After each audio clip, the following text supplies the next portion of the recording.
call the roll. Councilmember Curtis. Present. Deputy Mayor Van Ness. Here. Councilmember Smith. Here. Councilmember Danuski. Here. Councilmember Herbig. Here. Mayor Baker. Here. Councilmember Sperry. Here. If you'd please stand and join me in the Pledge of Allegiance. I pledge allegiance to the flag of the United States of America and to the republic for which it stands, one nation, under God, indivisible, with liberty and justice for all.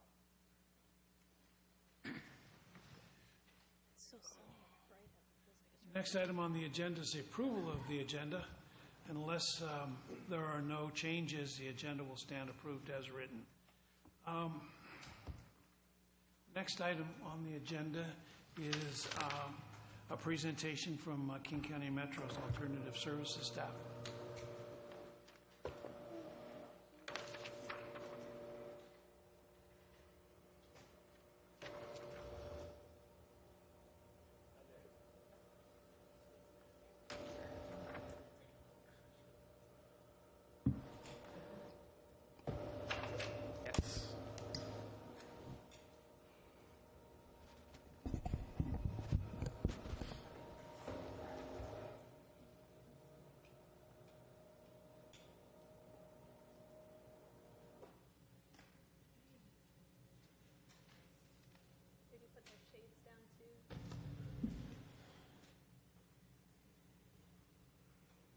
Yes. Can we grab the shades too, please? Councilmember Curtis was going yes, but the shades no. Yay! All right, well, while we're doing that, I'll go ahead and get started. Good evening, Mayor and Council. I'm Crystal Verlies, your Public Works Director, and tonight I'm very happy to have with me King County Metro folks, and I'll introduce them real quick. We have Ryan Miller and Kathy Snow. You may remember Ryan because he was one of our Public Works interns a couple years ago. So he's moved on and now is, Kathy, did you know that? I did know that. Oh, okay. So he's working with King County on their Alternative Services program, and Kathy Snow is the program manager for Alternative Services. And you may have heard a little bit about their Alternative Services program, but it is definitely growing and they're doing good work. How we got engaged with King County, so they're here to give a presentation tonight, and I'll give you a little bit of context. So I can't remember, 2 years ago maybe, Rob and I, it was shortly after we lost some fixed route service in Kenmore. City Manager Rob Carlinzi and I were talking, and we went down to King County Metro and said, is there anything we can do to help, with this fixed route service that we've lost? And so they talked about it amongst themselves and came back and said we have an alternative services program. We'd like you to engage with that program. And also North Kirkland, Finn Hill was having the same conversation. So what we ended up with was a committee with the King County, and there's more folks in their group. They're just 2 folks representing tonight.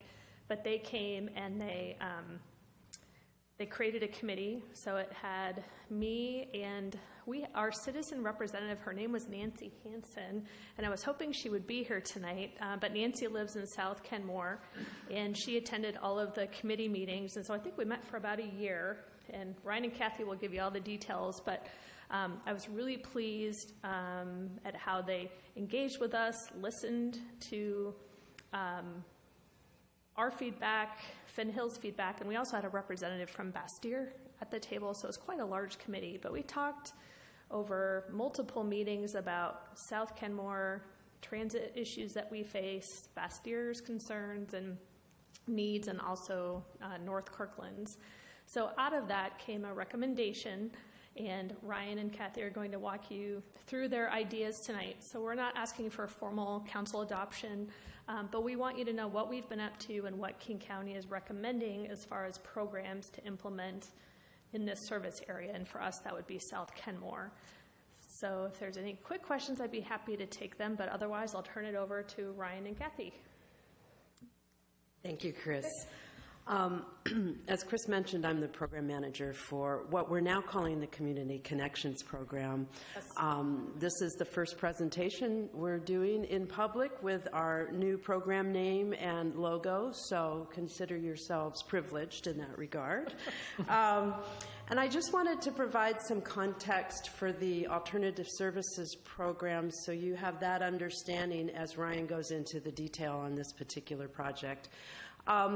Alternative services, lowercase a, lowercase s, so the concept of alternative services really goes back to the 2011-2012 timeframe when Metro and the county were recognizing that there are areas in our service area, the county, where fixed route transit just doesn't work. And whether that's because of topography or land use decisions over time or density, we can't just put fixed route in as the solution.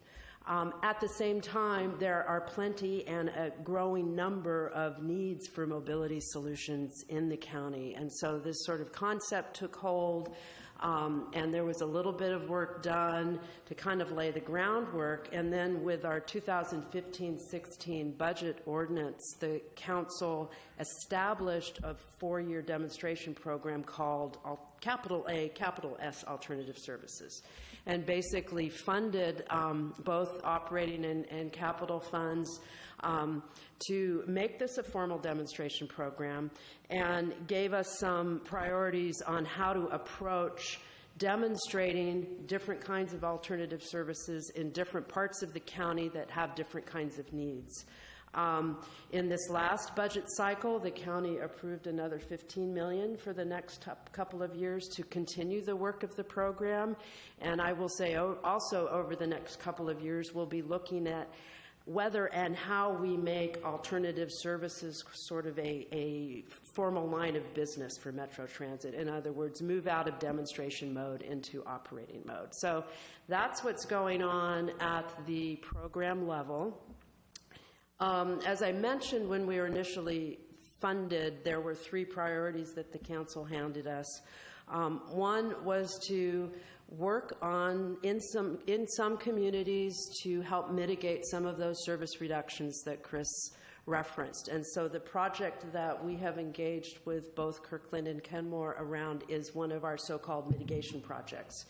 We also have been doing and are continuing to work with communities against what we call our 5-year plan projects, and that goes back to the very early work in the 2011-12 timeframe, which were really right-sizing projects. And so, and the areas that we worked in there are more rural areas, so out in Snoqualmie Valley, over on Vashon Island, down in southeast King County. So we have another set of projects that we're doing in that vein.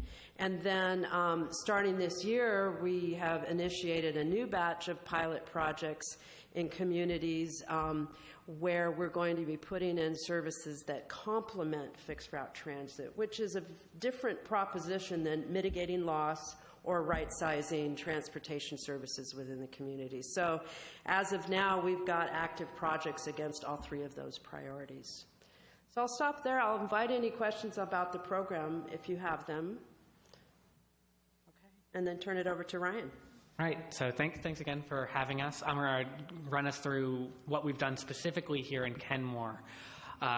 Starting, in the start of that comes to 2014, when 2 routes in the Finn Hill area and in Kenmore were deleted. And those were the routes 935 and the 260. Our program got involved to help mitigate some of these losses. So to identify kind of the most pressing transportation needs and through our program try and mitigate, that loss of service. I'm going to talk specifically around the 2 services that were lost. The first was the Route 935. It was, when it was deleted, a peak-only service between Kenmore and Totem Lake in Kirkland, and it, went down Juanita Drive or 68th, and before heading eastbound to the Totem Lake area. And previously, this was and there are some kind of demand response zones, as this was a DART route. Previously, it had been an all-day route. However, in 2012, the midday service was cut due to low ridership, and then the remainder of the service was cut in 2014. The other service that was lost in 2014 was the Route 260. This was a peak-only service that went between Finn Hill and downtown Seattle. The segment that went through Finn Hill, which was the the section that really wasn't covered by any other transit service, was a one-way loop that would pick people up and drop people off in the morning and evening commute. However, that route had a lot of those dots that you see. This is kind of a ridership map of where that route was serving and how many people it picked up. And a lot of those stops in Finn Hill had just no people being picked up, or one person being picked up along the route. And because of that low performance, when we were reducing service in 2014, that was one of the routes that got eliminated. But did you consider 306? Was it 306 that was cut? Yeah, there's the one in North Kenmore as well, and we've been working with Chris additionally on how we can mitigate that loss as well. We are aware of that, and as we were creating our solution designs, it was something we were taking into account, although the scope of this particular project was that combined Kenmore and North Kirkland area. So that was not the focus of this conversation, but when we started talking about the tools and what we might be able to do, I think we all realized that they also could be applicable to other parts of town. Yes. And once we identified this area as an area that was prime for a mitigation project, we reached out to our partners, and in this case, that was here at the city of Kenmore, the city of Kirkland, which was also part of that larger area, and Bastyr University, which had also, as a major institution, had some transportation concerns. And those are the people that we're working with at kind of that partner level, which is kind of the highest level of contact, where we're really working with them to help shape the scope and decide on solutions. But we also reached out to a stakeholder group, and that included community groups and the Kenmore Senior Center and some residents at large. I'm happy to see that Nancy was able to make it after all. And our process of outreach, as Chris mentioned, it went on for just a little bit less than a year, starting with some initial meetings that we had we were able to be a part of the city of Kirkland's just some comprehensive planning work that they were doing on Finn Hill, as it has recently incorporated. And we used that to get a feel for, at a very high level, the needs of that specific group, but and helped pick some at-large members from Kirkland. But we also wanted to get the voice of Kenmore residents heard, and that's where we got our stakeholder working group, which had Nancy on it, had representatives of the Kenmore Senior Center on it, as well as city staff and Bastyr University staff. And then for the next two stakeholder working group meetings, we were really focused on understanding the need that happened in there. Our outreach process is three-part. The first part is understanding the transportation needs in a community. So we're really trying to understand, when service was lost, how did that directly affect you? And also, what other transportation gaps are there in South Kenmore and in Finn Hill? And once we had those transportation needs, we used that to develop some solution concepts that we then put out to the stakeholder working group. And actually, I think Mayor Baker was actually able to attend that stakeholder meeting. We then put out a survey to the general public to get a feel for how people outside of our stakeholder group felt about these services that we were proposing as well. And we've had a final stakeholder meeting to kind of report back on the results on that and figure out what would fall off, if anything, and what we would be presenting here to you today. And I talked a little bit about that needs identification process, and we really found four needs, that came out of that process. The first was that any pilot project we have should improve access to transit, especially access to and from park and rides. We heard this loud and clear from both our stakeholders and from the public at large that the park and rides are at capacity. It's hard to find a space. It's hard to get to the park and rides.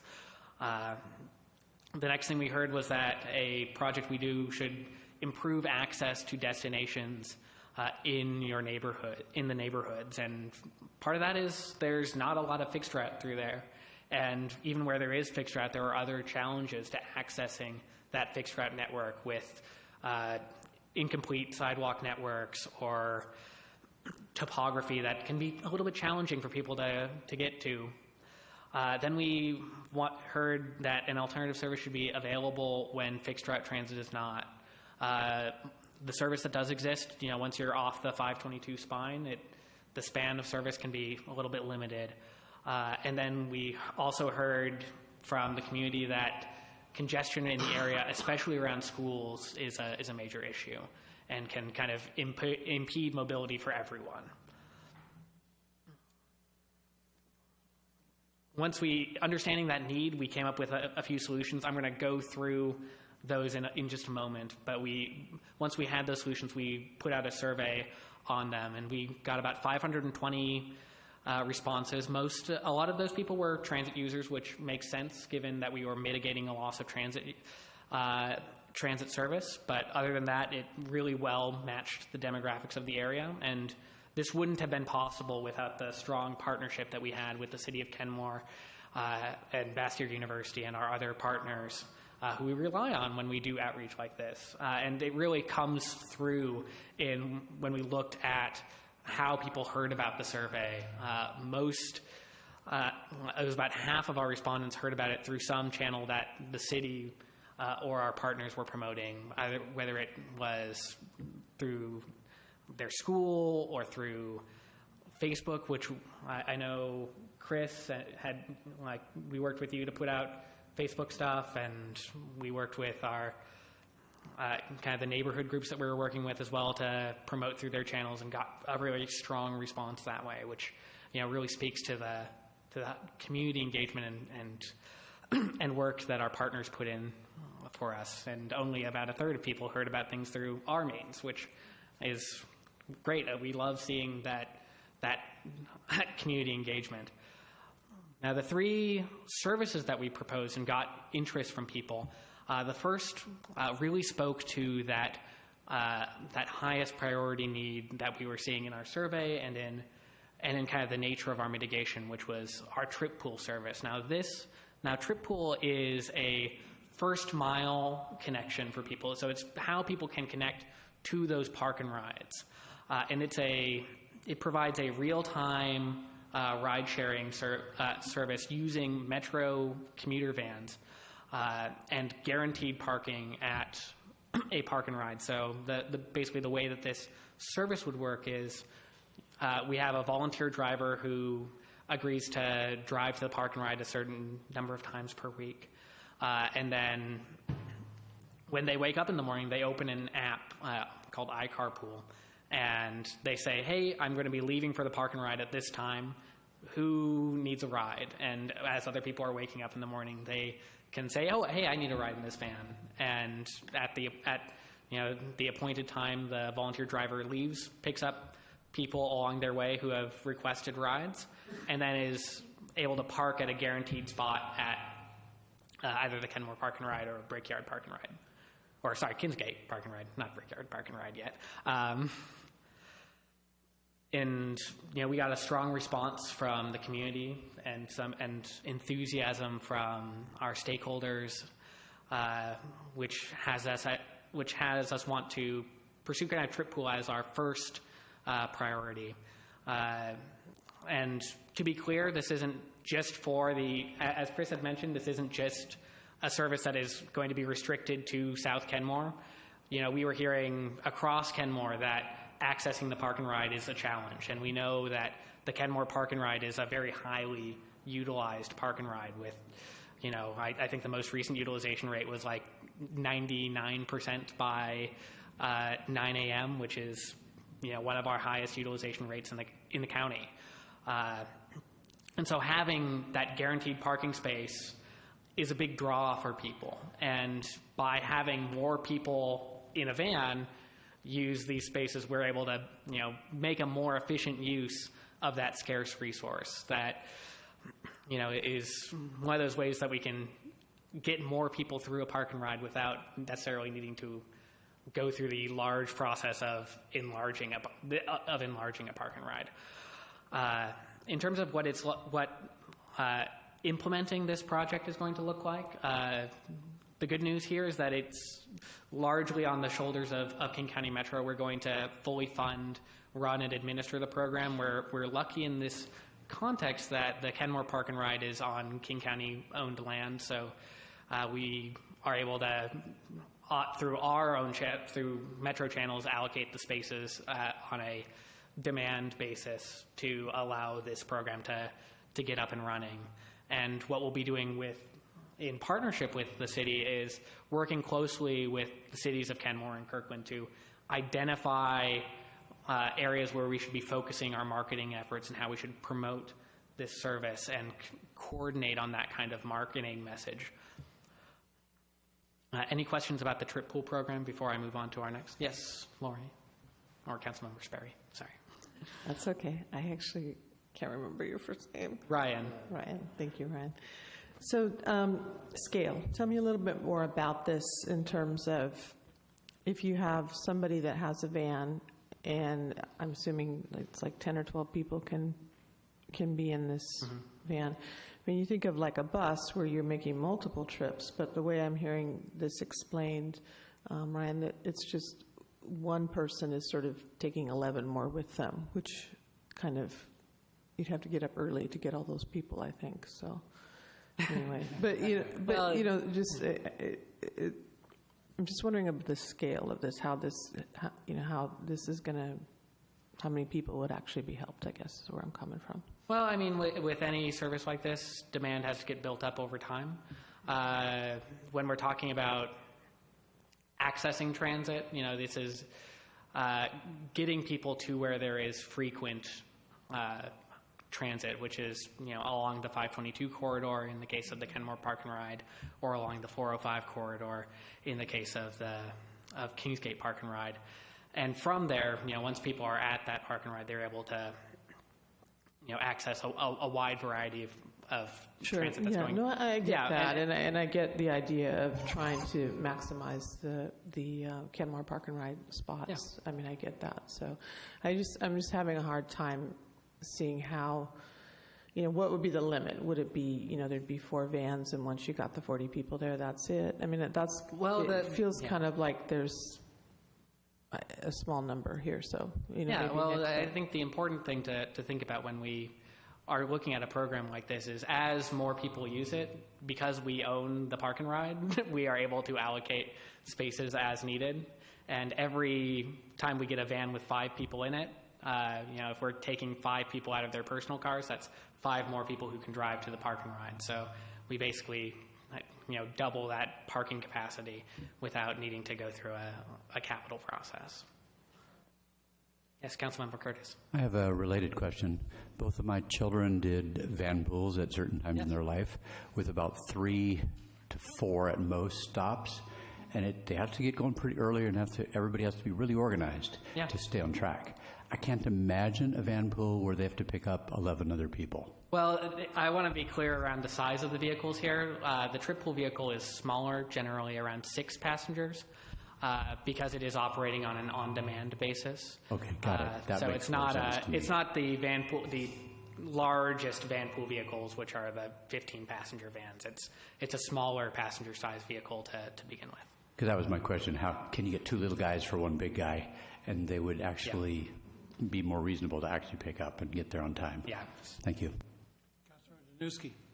I have a question on consistency. So it sounds like somebody's got to volunteer, open an app, say when they're going to leave. Is there any consistency built in for people who need to be there Monday through Friday at a certain time? Yeah, so there's kind of a 2-part answer to that question.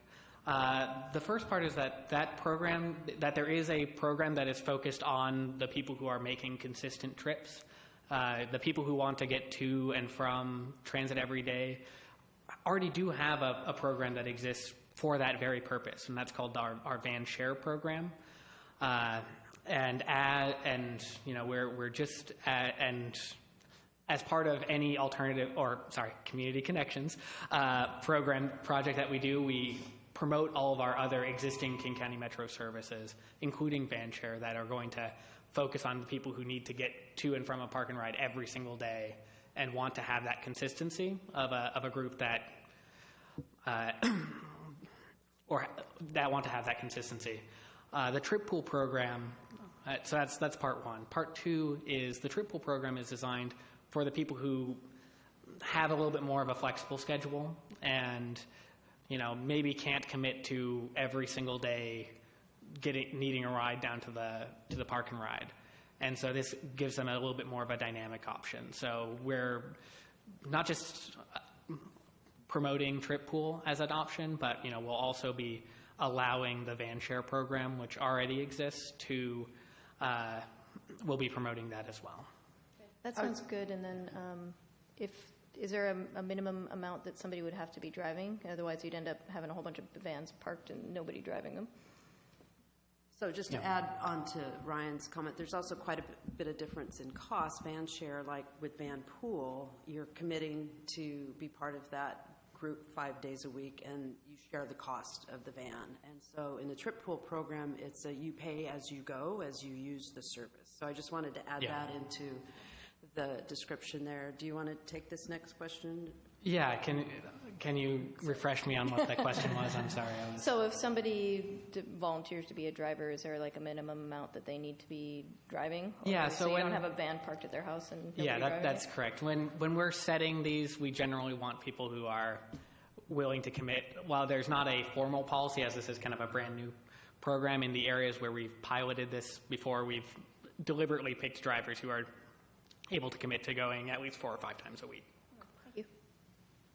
Curtis. Could you, once they get there all in the morning, have somebody else take their keys and drive around and do like a Kenmore commuter service so the van isn't just sitting there taking up space in the middle of the day, and then return it back so it's good to take people home? Well, I mean, part of the Community Connections program is coming up with creative solutions for that. As it stands, there isn't quite that mechanism that we've developed at the moment, but we talk about but it is something we talk about. Yeah. Because see, all those people who drive school buses in the morning, they don't have anything to do all day long. So you could hire them in the middle of the day to ride around Kenmore. Yeah. All right. Any other questions before I move along to our second product? I wanted to clarify, Ryan, this is a pilot project, correct? Yes. So Metro has a grant, I understand, for this. So we have operational funds. You have the funds. Okay. Yeah. Thank you for correcting me. And the questions you were asking, we went round and around on the committee trying to wrap our brain around use and what it would serve.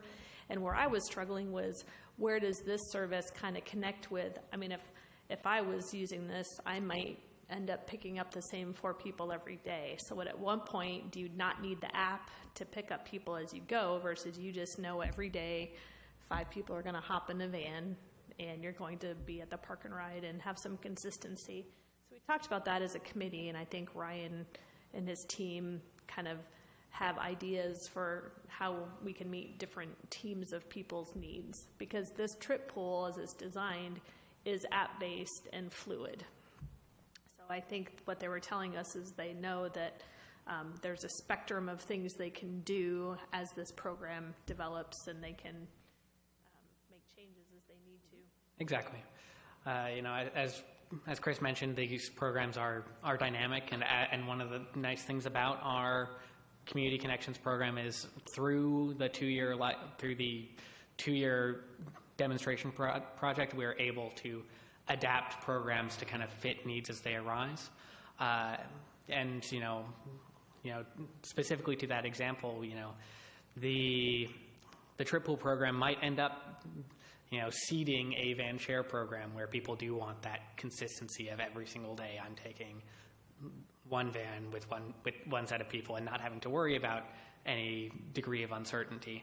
And actually, I was reminded as we were talking about uncertainty, another aspect of the trip pool program, which is the emergency ride home benefit, which is a partnership with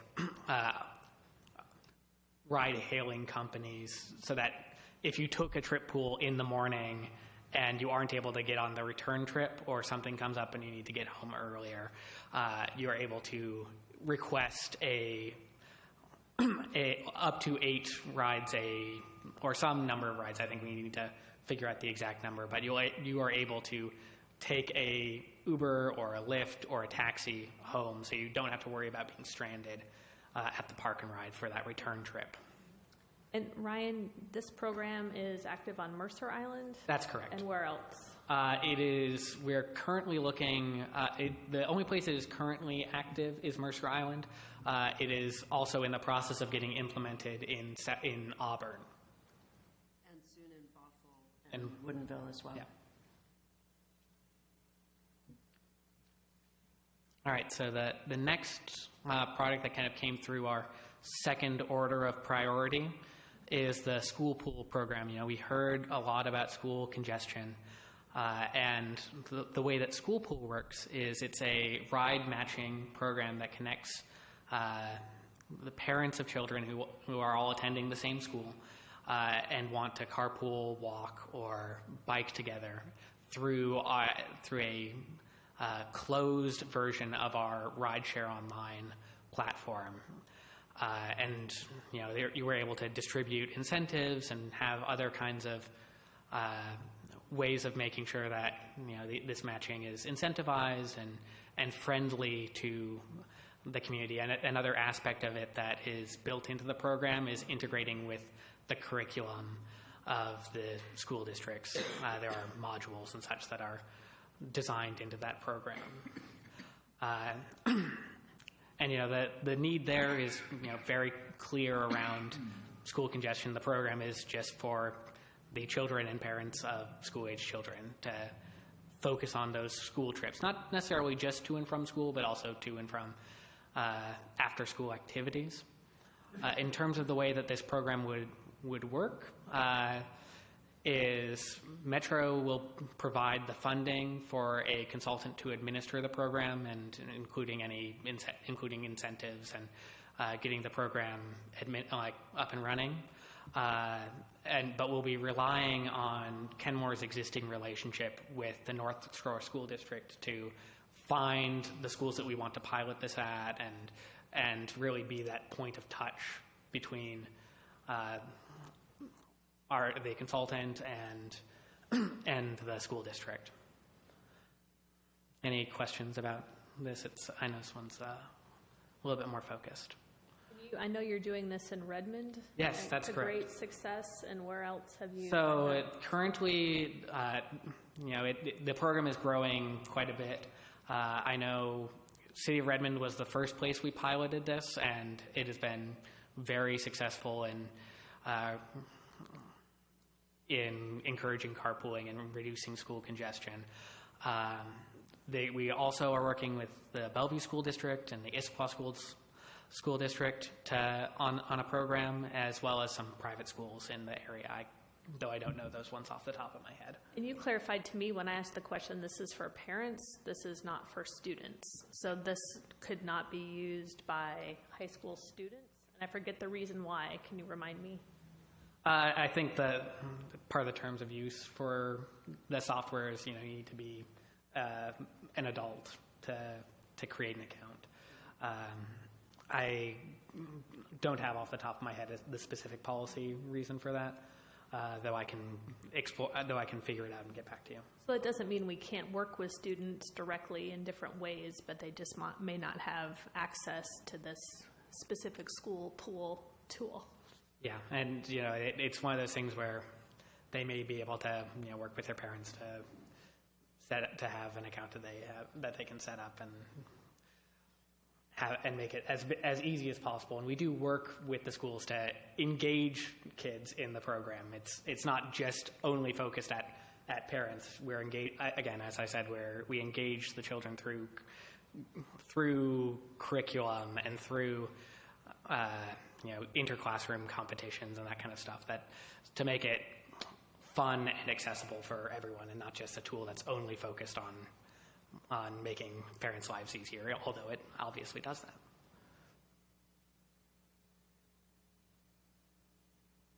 All right. With that, I'll move on. Without any questions, I'll move on to the third product, which is the community van. This is a program that uses Metro vans, but and volunteer drivers. But the difference here is that the community van is really focused on pre-scheduled group trips that are arranged through a local transportation coordinator and designed to fit kind of local transportation needs. So these are more basic mobility kinds of trips, though it can be configured however we want it to. Because it's not, the reason why this kind of fell to to a lower priority for us is just because it's not as directly fitting that mitigation project, but we definitely did still see the need and got in some enthusiastic response from the community around this. It does also require the most hands-on engagement, as it relies on kind of local resources or a stronger degree of partnership than the school pool and trip pool programs, which are very much kind of Metro-led and administered efforts. The trip pool or the community van program has a transportation coordinator that is located in the community. So it could be located in City Hall or located on Bastyr University's campus or in the city of Kirkland. And they're helping to arrange these pre-scheduled group trips and administer that trip pool program. King County Metro will pay for up to a quarter FTE, a half FTE for those services, though in other instances it's been a opportunity in, say, Duval for an existing half-time employee to become a full-time employee. But there are many different ways that can be worked out, but because that involves a funding pass-through from King County Metro to a jurisdiction that requires a higher degree of partnership and approval, and we are currently gauging interest from our partner level folks who at the city of Kirkland, at Bastyr University, and at the city of Kenmore around who wants to be at the table when we come to actually implementing this program and sitting through and agreeing to be a part of this higher touch partnership. Any questions? Yes. Councilman Curtis. So I'm sure you've talked with Bastyr, but I know they have a clinic down in Wallingford, yes, which probably has some kind of transportation on a regular route. Is that the sort of thing that you're talking about? So it's not going to be. So when we worked with Bastyr, they have. I'm going to try and see if I can get rid of that ring a little bit.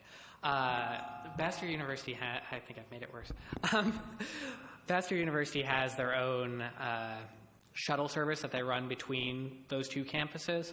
A community van isn't necessarily going to be a fixed route service in that same way. Instead, it's prearranged group trips that are handled through the transportation coordinator. So one example could be, say there's the St. Edward's concert series. The transportation coordinator knows that that's out there and wants to arrange group trips out to see the concert. So they could say, hey, on this day we're going to go to see the community concert at St. Edward State Park. Who wants to go to this? And through a community portal, people will be able to sign up for that trip. Would there be a limit in how far they can go? Because I know some of the adult family homes take everybody up to the tulip fields in Skagit, or does it have to be fairly local? Well, this is one of the things about this program is that it's configured to local needs and priorities. So it will be up to our partners to determine what those parameters are. We don't, as far as the program the community van program is concerned, That the trips should probably be in King County, but One end. Yeah, one end should be in King County. So it can't just be from one place in Snohomish County to another place in Snohomish County. But apart from that, the specific parameters and how a transportation coordinator wants to prioritize trips is up to that local resource. So when Yeah. we were talking about this with the committee, it was harder to wrap our brains around what this would look like. So at a staff level with Kirkland, and our Bastyr contact has been on leave, but the county's coming, offering to pay for half an FTE and resources to provide trips for folks. So I know Bastyr is very interested in this tool, has expressed interest. So it could be that Bastyr receives the half FTE of resources, but coordinates for Kirkland, Kenmore, and Bastyr is one option. Or Kenmore could offer to manage the program, and the half FTE would be in-house here. I don't think it was mentioned that the drivers are volunteers, correct? Yes, the drivers are volunteer drivers. So the drivers or volunteers have to go through the King County screening process. So they're driving, and the point is you have to sign up ahead of time for that trip. So if there's a group that wants to go to the grocery store once a week, they can call the coordinator and then have a volunteer driver come and get them and then take them somewhere. Nobody gets to drive the van that hasn't been cleared by the county. That's correct. So I see the benefit to this program, but this is going to take a little more work to figure out the moving parts and how the coordination amongst the three organizations. How about all the high schoolers who want to go to the Bellevue Mall for the afternoon? I mean, that is an example of a group trip, and provided that transportation coordinator is able to find a volunteer driver who has been vetted by King County Metro and meets our qualifications, and that would be a great potential group trip. And how do people pay for that? So, there are a few ways. If people are already an ORCA monthly pass holder, they can, indicate that and provide their ORCA card number. And if that's the case, that's kind of the end of the discussion there. We just say you have an ORCA pass. Great. If you don't have an ORCA card, that's where things get a little bit different. One thing we have that we've recently launched is our mobile ticketing service. So basically part of that, an individual might be able to purchase a mobile ticket and show that to the driver, and that we can have our transportation coordinator train their drivers to recognize when it's a valid fare. And finally, if you don't have a mobile phone, in edge cases where you don't have an ORCA card and you don't have a mobile phone that can handle our mobile ticketing application, there is a process to pay in cash when you book the trip ahead of time by coordinating with the community transportation coordinator. And in that edge case, that needs to get worked out with specific partners. But I guess I wasn't clear enough. So you're not paying to rent a vehicle. You're paying a Metro one-way fare or a two-way fare. So you pay it's very cost reasonable. Yeah, the cost to the rider is a single off-peak fare. So that's $2.50, if I recall correctly, and that will cover you for both ends of the trip. So it's a round trip on the community van for that single fare.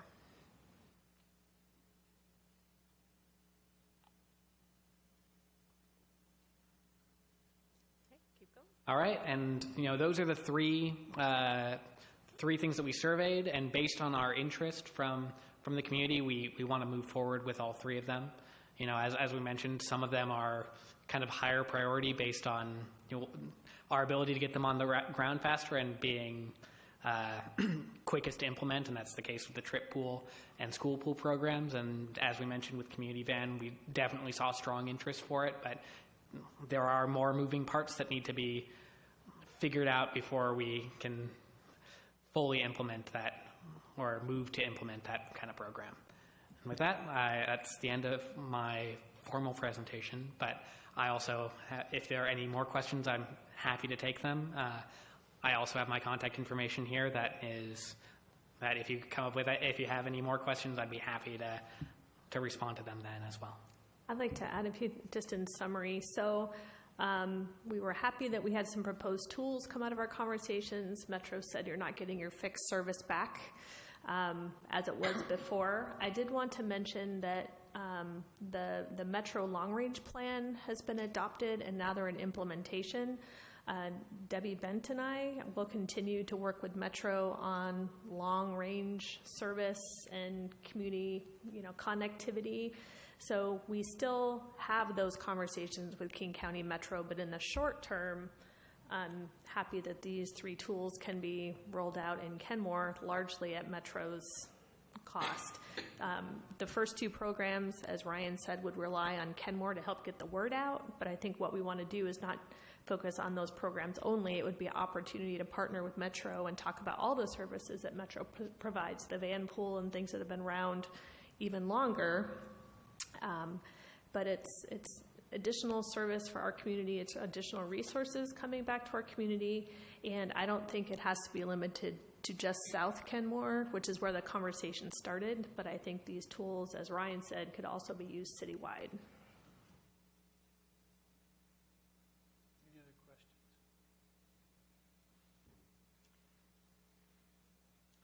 So again, we weren't asking for you to formally adopt anything, but I think we're looking for a general, these sound like reasonable programs that we would like to see Metro move forward with.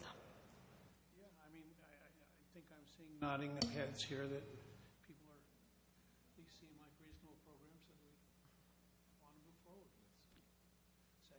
Yes, Councilmember Curtis. Just one more comment. I think it's really fantastic that you guys are getting really creative like this and getting, apps to work with you and for you and actually be part of the problem solving. And so it's just fun to see this creativity. Oh, thank you. It's fun for us too. Yep. Thank you for all the time that you've put into this. And Mrs. Hanson, I know that you have been involved with this since the beginning. You've been to all the meetings. And why don't you come up there to the table? It's just, I think all of us are so encouraged when we see a member of the community that just became involved because it was something that they were interested in.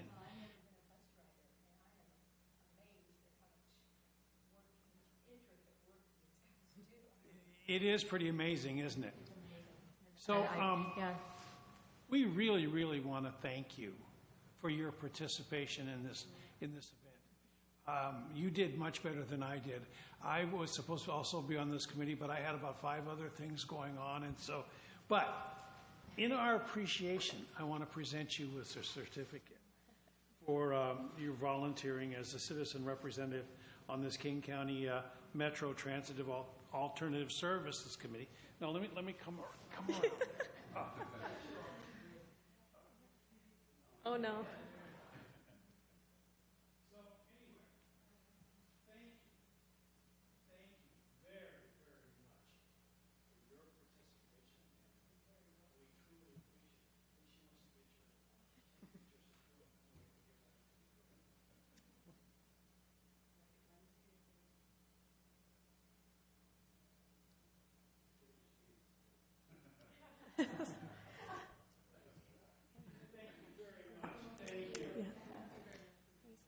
And I wasn't able to grab Nancy before the meeting, but I did want to put her on the spot. You don't have to say a word if you don't want to, but do you have any feedback for council about how you thought the process was, or? I guess I was extremely concerned after being in Kitsap County for 2 years, coming back here after 30 years over there and seeing the traffic, I guess. And then I also talked to it was a senator from, where's Colorado Basin, the coal mining people who were here for a hearing for the public lands.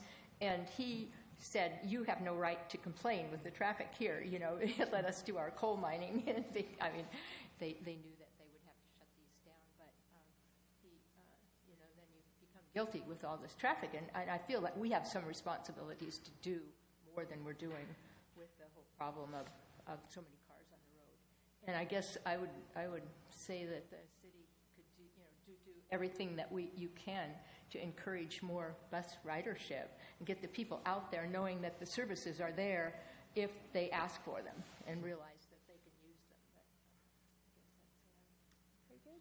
Thank you for coming, Nancy and Ryan and Kathy. So with that, we'll move forward and figure out how to implement these programs. Thank you. very much. Thank you, Mrs. Hanson. Thank you all very much. All right, next item on the agenda is a proclamation. And this is something we've done consistently for the past 6 years. This is the 7th. So, whereas May 20th, 2017 is the 7th Kids to Parks Day organized and launched by the National Park Trust. And whereas Kids to Park Day empowers kids and encourages families to get outdoors and visit America's parks. And whereas it's important to introduce a new generation to our nation's parks because of the decline in park attendance over the last decades. And whereas we should encourage children to lead a more active lifestyle to combat the issues of childhood obesity, diabetes, hypertension, and hypercholesteremia.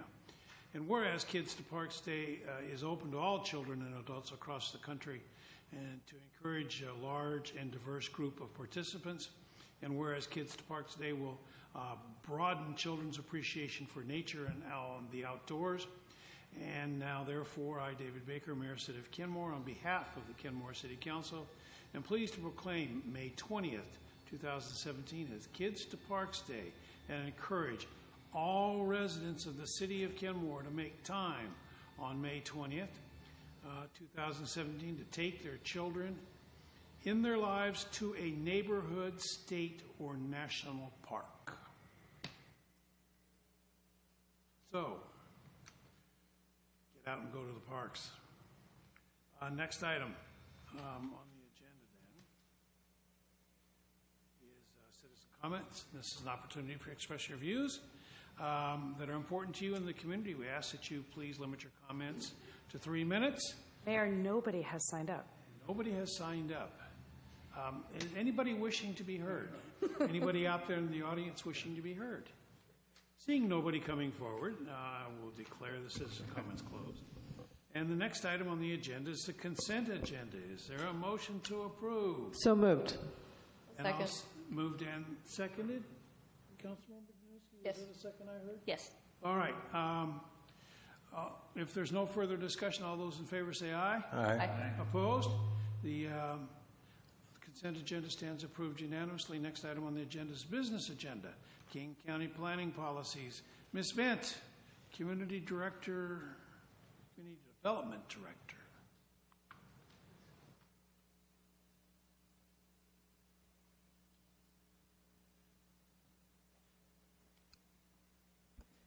Good evening. I don't have a formal presentation. This should be quick. So before you, it's one of those interesting items where no action is actually action. It's a new one for me, actually. So this is for the King County countywide planning policies. And when there is an amendment adopted by the County Council, it needs to be ratified by the rest of King County jurisdictions, which we are a part of. So there are 3 possible amendments which have been approved by the County Council, and the next step in the process then is where they'll be ratified by the cities. So there are 3 technical amendments around right-of-way, so that it kind of clarifies maintenance responsibilities to allow roads to be firmly within the jurisdiction. Those are in Enumclaw and Covington. And then there is a substantive amendment to the growth area, as the City of Issaquah wanted to take out the Cougar Mountain area, about 700 acres, out of their potential annexation area. And it ended up being they're taking about 170 acres out, which is more of a rural kind of designation, so it really doesn't have any effect on growth or density moving forward. So those are the proposed amendments that would amend the countywide planning policies, have been approved by the County Council. Next step is with the city. So if you're in agreement, you don't have to take any action. If you have any issues, then you would have to sort of make a take formal action to oppose those. And even that formal action to oppose them does not necessarily mean that these would not be ratified, because in order for them not to be ratified, you need to kind of talk to your neighbours and friends and get sort of 30% of the jurisdictions to agree with you. So that's it. That's all I have to say. So if you have any questions about the action before you or any other general questions about this process, I'd be happy to try and answer them. Any questions? Any comments? Anybody want to stop this? Councilmember Sperry. I just like to do that so the mayor has to stop. It's so fun. So, Ms. Bent, when I read it, it looked like housekeeping to me. It didn't look like there was a substantial change in really anything. It was just, like the example you gave. So is that a fair assessment of this? The amendments to the right-of-way are more kind of technical amendments. The amendment on Cougar Mountain is more of a substantive amendment, but if you read the report, it really doesn't have an effect on density or growth.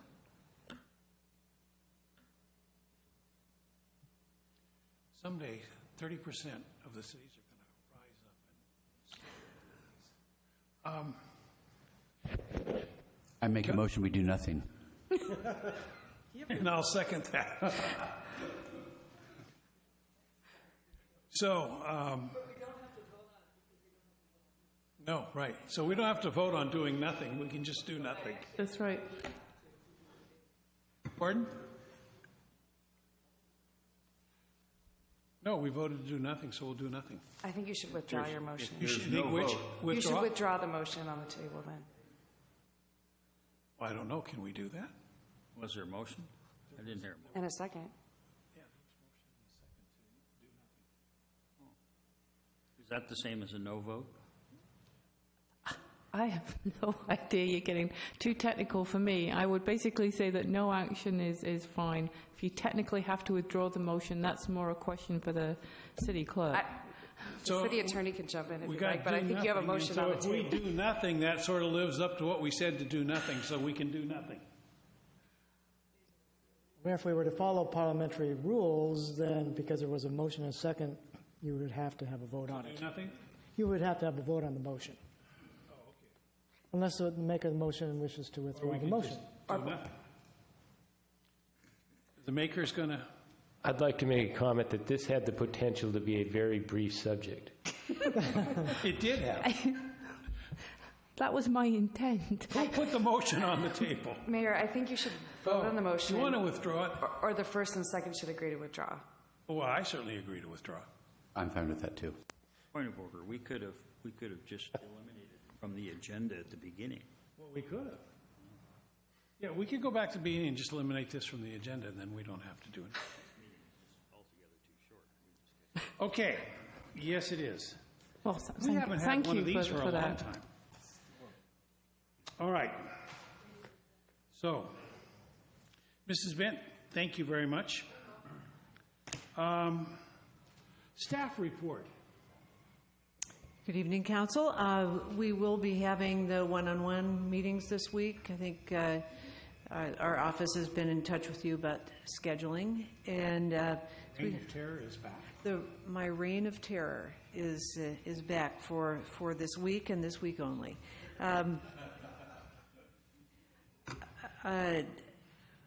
Next week we have two meetings. The 17th is a regular meeting, and actually the Wednesday the 19th is a study session for that one meeting.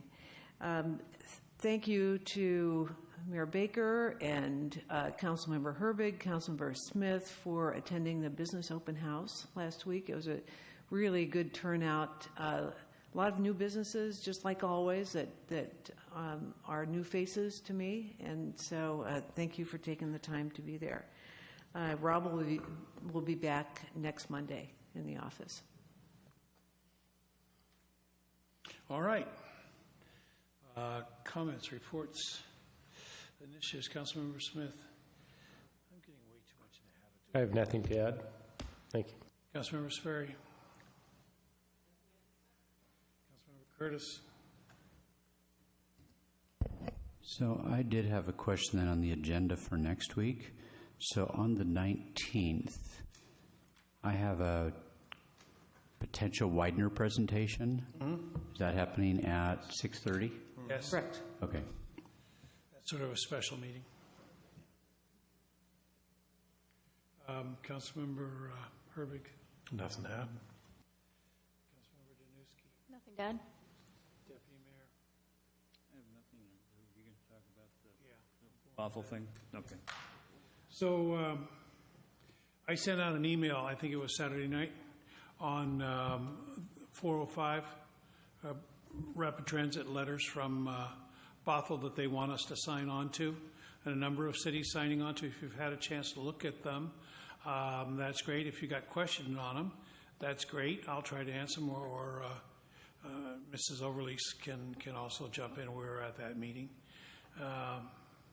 But any questions on those letters in support of bus rapid transit and trying to fix that mess between I-5 and 522? I might add. Go ahead.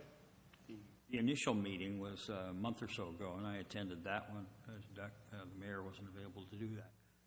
And the concern is that the 405 north of Bothell is pretty congested since they did the HOV lane south of it. There's also a concern about the bus rapid transit on 405 and connecting with the bus rapid transit on 522. There are people that could leave Mill Creek and catch a rapid ride down to the intersection of 405 and 522, transfer to 522, rapid ride, and go all the way over to the light rail. And so there needs to be major revisions, I would think, in that intersection, that freeway intersection, with transit centers there, so that those rapid rides would be useful for those people. And that's one of the things that this group is also exploring.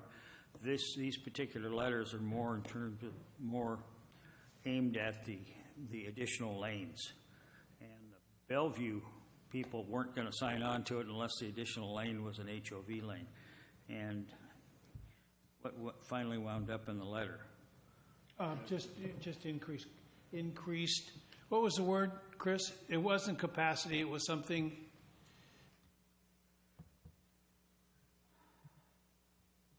But they took all reference to tolling out and all that. Good. Okay. Yeah, that's all. Okay. Tried to simplify. Bellevue wanted that in. Yeah, I know, but we've taken it out. So my meeting was the first last week, and we talked about circulation and ability for buses to, if you're in an HOV lane on the inside, being able to have center, freeway ways that they can get off, just like by Evergreen Hospital at 128th. So my perspective in looking at this, I don't see anything in here that concerns me. I think, unfortunately, what they're asking for, it's not funded in ST3. These projects weren't part of Connecting Washington. So what they're asking for is improvements on top of ST3 to help make transit function better.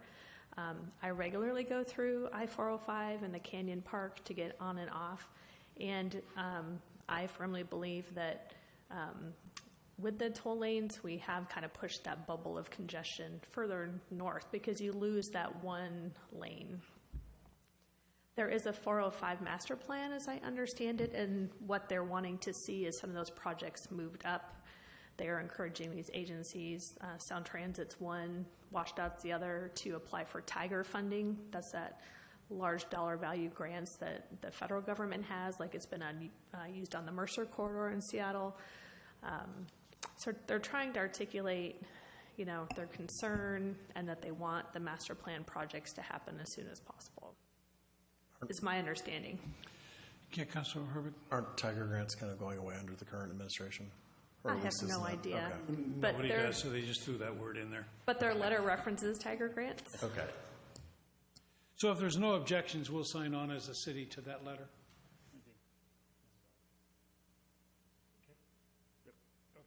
Okay. I don't know. I suppose, but Chris, this may be of interest.